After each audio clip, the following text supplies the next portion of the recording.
The world of Conquest Dark is brutal, and it's dangerous to go alone. So if you're looking for a little help getting started, this is the video for you. First up, I'm going to go into a ritual, talk about the basics, things like a class, your race, origin, all that fun stuff. Get you set up to start playing the game and making your own builds. After that, I'm going to move into a little bit more detail about the skills, the runes, the gear, basically progression and customization. Then I'll talk about some general stuff, overall progress, and a few tips and tricks that I've picked up along the way. Now, before we get into things, just a couple quick reminders. First up, if you haven't heard what Conquest Dark is, check out my review up in the card down below. Second of all, if you like this content, you want to see more like it, get subscribed, maybe leave a like while you're down there.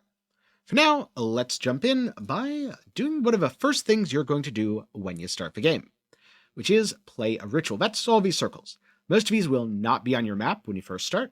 You unlock them by, well, killing bosses and completing rituals. But let's say I'm going into the Gates of Carthia. Click Begin Ritual to get started, and gotta pick a character. So, this is going to determine your race and your class. At the start, you only have humans, so this will all be humans. There won't be any death touched. But you'll have Thief, Barbarian, you get Acolyte Coup, you get Oathkeeper, and you get Hunter. So, 5 total classes. And all of these classes are ARPG inspired. I'm going to be talking about them here in terms of their class fantasy, but there is a lot of room to mix and match and go outside these archetypes. So, Barbarian, that's for melee enthusiasts, and by melee, I mean whirlwind, and also shouts, and also throwing axes at stuff, because you know what, it's melee, you're just a little bit farther from your enemies. If you like a melee class, big old two-handed weapons, Barbarian's probably going to be for you. Then there's the Hunter, which is a class that likes to keep things at ranged. Think a bow wielder, or at least that's the stereotype. No elf hunters yet though, maybe in the future. You've got a lot of different bow abilities, many of which fire volleys of arrows, arrows that pierce through enemies, arrows that bounce between enemies. Good for keeping distance between yourself and your targets. Next up, the Thief, who uses daggers, a little bit close range unless you get the throwing knives, so I strongly recommend picking them up. You also get the ability to throw a lot of daggers that persist, fly around your character, all that fun stuff. No Shuriken Cloud yet, love to see it in the future though. And also, on the Thief class, you have some passive skills that give you dodge, basically a chance to avoid damage. Then there's the Oathkeeper. Think Paladin. Oathkeeper is very fun. You fire beams of holy light, you throw shields, you call down divine judgment, and you even have a passive aura that deals damage to enemies. It's not quite a whirlwind, but it might be considered a righteous fire. And last up, the Acolyte of Coup, the spellcaster that uses a lot of cosmic spells, bouncing between enemies and lunar spells. Think dropping meteors on your enemies. Personally, I found the Barbarian and the Hunter and the Oathkeeper all really easy to play, with Hunter being especially easy due to innately being ranged. I found the Thief a little bit harder, and the Acolyte of Coup to be particularly challenging until you've unlocked more stuff. Now, eventually you get 3 races, but what's the difference? Humans are generic and vanilla. They're totally fine, not too many strengths, not too many weaknesses. The Ouroboreans tend to be a little squishier than humans, but they deal more damage because they have 15% instant attack chance. The Death Touched are really interesting because they start with less than 10 lives and cannot be healed, but also they do not bleed because they're Death Touched. So let's pick Olivia, the human Oathkeeper here. Next up, you pick your origin. These give you some bonuses, such as projectile pierce, health regen, reduce bleed rate, bonus health, and also give you proficiencies, which determine your starting skills, and also what weapons are available. Now here, I could take Dishonored Champion. This basically gives me all the same proficiencies as my class. So it wouldn't change anything, but it also wouldn't dilute the pool. On the other hand, I could pick Savage Upbringing, or Hunter's Apprentice. You know what, let's go with that one. Or maybe I don't like any of these options, and I'll choose to reroll here. You know what, I'm going to go with Stargazer and get some good old cosmic spells. And now, gotta punch this zombie, because this zombie has a weapon, and I need to get armed ASAP. So here are some examples of starting weapons. Ice Shard, this is because of the origin that I picked. Whereas an Oathkeeper might have a Hammer of Soul, or an Oathbringer. And just like before, you can reroll if you're not happy. Personally, I recommend, especially when you're new, starting with a ranged weapon just because those are a little bit comfier to play. But as you get more experience with the game, go ahead and experiment with the melee stuff too, because some of them are very fun. Let's grab that. Now, let's whack some zombies. Oh, they do hit back, by the way, so gotta be a little careful of that. From here, the goal is to kill the enemies, while of course not getting killed yourself, to level up and maybe even get some loot. Fun fact, as you kill these enemies, you'll see the little FXP popping up. That is Faction EXP. Faction EXP is something that you get by killing enemies as each of the classes, and it helps you progress things and unlock, well, more abilities focused around that class. Also, as you collect the little EXP orbs, you'll gain levels. This means you get to pick from different abilities and also passives. So here is the power ability. This costs energy. I could choose Collapsing Star, where I throw out a fun little black hole, Holy Bolts, which explode on impact, or Frostfall.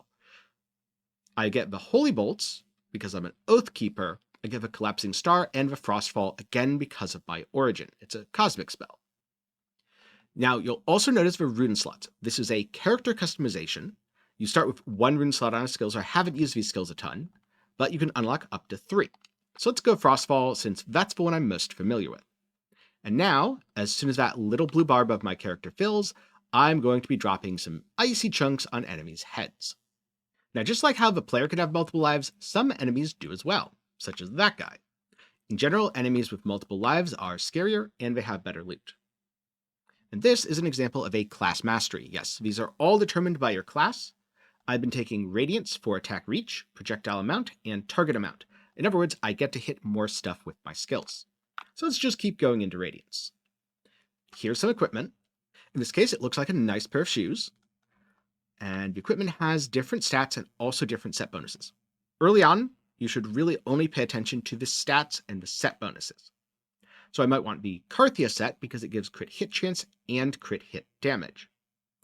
The thing is, later on, you'll get the ability to spend rerolls to upgrade the rarity. And then you get fun passive skills. So now these Carthian bracers will give me the Sigil of Flames passive, and maybe I want that over the Precision Volley passive. So I'm going to take this specific pair of Carthian bracers. Something else that you get are these rune scrolls. So I could add a rune to Frostfall that, for example, increases the attack reach. Think of this as area of effect. So now, as the little ice shards are dropping on enemies' heads, they're creating bigger explosions and killing more monsters in the pack. A lot of your character customization within a run comes from runes. It starts very simple, stuff like a little bit of AoE, but it gets pretty crazy. Now at character level 6, you get a passive ability. So my options are Sigil of Flame. Yes, you can have multiple versions of the same passive. Arcane Orbs, 3 little orbs that'll rotate around me. Or Aura of Soul, a passive aura that deals damage. Just for fun, I'm going to take Sigil of Flames. And now, as I use it, multiple Sigils of Flames will be bouncing between all the enemies. So now seems like a good time to go over a little more in terms of runes. First up are the Primordial runes. These have to do with crit. So you're going to be using these two a lot. You want crit chance and you want crit damage. Later on, you get some cool stuff like Yerk, which increases your damage per life lost. That's right, you have 10 lives, and if you lose half of them, it's a pretty big damage bonus. Alternatively, there's Sun runes. For example, projectile amount or chance to burn with solar damage, which for this skill, Frostfall is lunar damage, wouldn't really help there, or damage to burning. As long as a different skill ignites it, I could totally use that. Moon runes, chance to freeze with lunar damage. Maybe I want to freeze stuff, damage to frozen, or energy cost reduction. Then Eldritch runes that break all the rules. They can amplify other runes, give different skills a rune slot, or convert damage types. So remember how there were those sun runes that gave bonuses like chance to burn with solar damage? Well, if I take this rune, all of a sudden, my ice attack deals solar damage, and I could apply the chance to burn rune and have it work. And at character level 9, you get your movement ability. So I could choose Teleport, recharging my barrier, Falling Comet, where I become a comet and damage enemies, or Spectral Steed, where I can ride into or out of battle. Let's choose Comet for the sake of demonstration here. It's a really fun skill, looks visually impressive, just keep in mind the damage is split, so if you're going to use it to damage a boss, don't do it when there are a bunch of ads standing around. Which, speaking of, every few minutes, a boss spawns. Like a player, these bosses have 10 lives, and each of them have their own unique mechanics. At first, they start pretty simple, but they can get pretty flashy and pretty complicated in the late game. So here's the first boss, Bone Colossus. We're just going to bonk him real quick. He won't last very long because, again, he is the very first boss. And there you go. He dropped some pretty good stuff, though. For example, this Sunblessed Armor. Chance to burn with solar damage, the build already has a lot of that. Or maybe the Golden Chainmail Top, which has a dodge charge. I'm going to take this because dodge usually isn't super available. Or I'm going to take this because I want more damage, and not only does it have Sigil of Flames, a passive that synergizes with the rest of my build, but the chance to burn with solar damage. And since I'm greedy, I'm going to go with the damage rather than the defenses. The boss also dropped an artifact.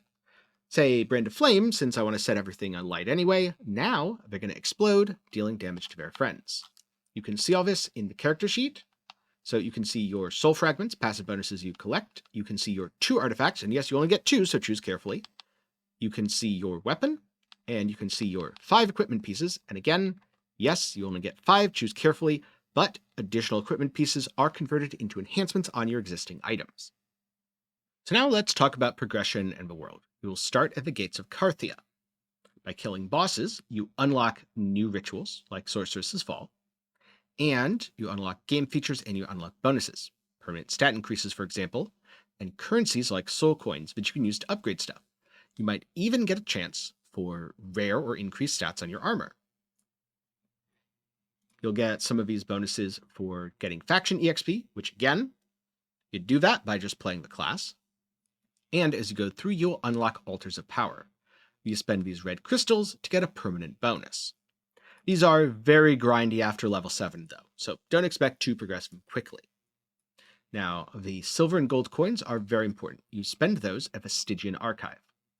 By default, this is how a skill looks. It has its bonuses and 1 rune slot. But a fully upgraded skill has plus 50% ability damage, which makes it much stronger, and 3 rune slots, making it stronger and more customizable. So recently, I've been wanting to play a ricochet shot build, so I'm just going to spend some soul coins, and as you can see, 5% ability damage each time. Then, at level 10, plus 1 rune slot. If you're ever struggling, remember to return to the Stygian Archive because you probably have resources you can spend, enhance your skills, and then pick the class or origin that lets you use those skills in your next run. And so, doing that, you will eventually get to the Obsidian Bulwark. This is important because it unlocks the ability to upgrade armor by spending rerolls, which unlocks some super OP endgame strats, and the last stand of Zaladon, which unlocks the ability to get ancient rarity armor. Those are the cool golden items that I was using to gain passive effects. You'll also be able to unlock the obelisks. Now, the obelisk of the sun is sun rituals. The obelisk of the moon is moon rituals. These allow you to upgrade either your runes or all your other skills more quickly. Sun rituals mean more soul coins. Moon rituals mean more rune upgrades, because within your run, you will drop rune upgrades. You can see all these different levels. Right now, for example, Bic is level 3, but Zhou is level 1. So I'd need to drop some scrolls and select Zhou if I wanted to upgrade it. It takes a while, by the way, so you'll definitely want to do rituals, even if they do make the content harder. But there are a couple other activities to do. There's the Pale Desolation, for example, where you need to kill skeletons to collect little crystals to then turn them in to fight a boss to repeat the entire process as the timer slowly ticks down and things get deadlier. Or there's the Arena of Icar, where you go until you can go no more. I recommend trying the Barbarian. It's really fun. I got to wave 41. Let me know down below if you beat wave 41. And then last up, Zareth Arn, the Eye of Carnage, where you fight a superpowered boss. At least as of when I'm recording this video, you're not supposed to be beating this, so if you go in and you get smashed, don't feel bad. That is the intended experience right now. So last but not least, I want to talk about some tips and tricks. Number 1, losing life isn't always bad. You can get stats like damage, attack speed, and damage reduction per life lost, so sometimes getting hit makes killing things easier. Number 2, after you unlock the ability to upgrade your items using rerolls, it can pay to leave 1 rune slot open on an ability you don't particularly care about. Then, every time you're offered a rune for that slot, simply convert it into a reroll, and then use those rerolls to upgrade all of your items to the highest rarity. This way, you get a bunch of golden items with better stats and fun passive effects. In other words, way more character power. There's a note, there's a chance this feature might get changed in the future, so if it doesn't work anymore, rip, and I'll try to remember to put a pinned comment if someone lets me know. Number 3, dodge is OP. It completely avoids damage for a short duration, but be careful because some attacks cannot be dodged, and sometimes they hit hard enough, especially if you're on low life, that they will kill you. Again, anytime you're struggling, remember to head back to the Stygian Archive and upgrade your abilities. Also, because you get a lot of materials from progression, if your current build just doesn't feel quite right, maybe try upgrading skills for a different class and playing something new. Then there are the obelisks. Like I said, they make things harder, but they also make it vastly more rewarding, to the point where I find that I get more mats from losing with 4 obelisk mods than winning with 0. And trying to unlock everything with 0 obelisk, super grindy. Just make sure you're getting a decent way through the ritual. And last but not least, check out the game guide. It has a lot of helpful info. In fact, it does such a good job that I put this last because I was slightly worried that if you just read the game guide, you wouldn't need this video. But then I remembered ARPG players hate reading, so I'm totally fine. But either way, now you should be prepared for your journey into Conquest Dark. Good luck, try lots of fun builds, and remember, you're supposed to be AoEing down the enemies to get loot. Don't let them AoE you down instead. And again, if you found this helpful, want to see more content, do be sure to get subscribed, leave a like while you're down there. If you're looking for something else to watch, I'm going to put something up in the card and down below. For whatever reason, as I'm saying this, my mind's totally blanking. That's definitely not the words I wrote in the script. But either way, thanks for watching to the end. I'm glad you enjoyed, and I'll see you in the next one.